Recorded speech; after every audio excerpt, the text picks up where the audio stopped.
শুভ নববর্ষের আমেজে নওগাঁয় পালিত হল এক অনন্য মানবিক কর্মসূচি।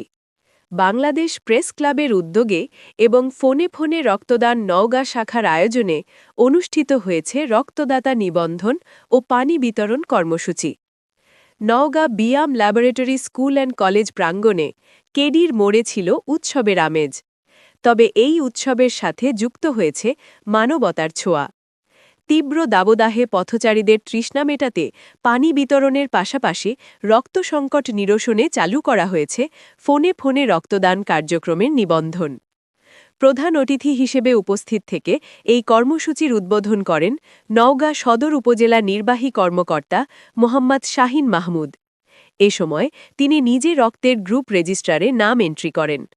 অনুষ্ঠানে অন্যান্যদের মধ্যে উপস্থিত ছিলেন সদর উপজেলা সহকারী কমিশনার ভূমি শেখ নওশাদ হাসান, জেলা মুক্তিযোদ্ধা কমান্ডার মোহাম্মদ সিরাজুল ইসলাম সহ প্রশাসনের ঊর্ধ্বতন কর্মকর্তারা। আয়োজকরা জানান, বর্তমান সময়ে জরুরি প্রয়োজনে নিরাপদ রক্তের সন্ধান পাওয়া অনেক সময় চ্যালেঞ্জিং হয়ে পড়ে। বিশেষ করে মুমূর্ষু রোগী ও প্রসূতি মায়েদের চিকিৎসায় ফ্রেশ রক্তের চাহিদা মেটাতে এই প্ল্যাটফর্মটি বিশ্বস্ত রক্তদাতাদের নিয়ে কাজ করছে। মূলত দাতা ও গ্রহীতার মাঝে একটি সেতুবন্ধন তৈরির মাধ্যমে রোগীদের দূষিত রক্ত গ্রহণের ঝুঁকি কমানোর লক্ষ্য তাদের। এই আয়োজনে উপস্থিত ছিলেন সংগঠনের অলি রেজা, মাহমুম সানজিদা, শান্তি আক্তার ও মোহাম্মদ জাহুরুল হক সহ অন্যান্য স্বেচ্ছাসেবকরা।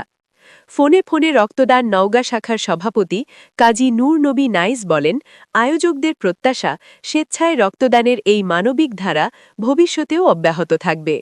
ছিল না, আজকে মাননীয় প্রধানমন্ত্রী আমাকে কৃষক কার্ড দেওয়ার মাধ্যমে স্বীকৃতি পেয়েছি।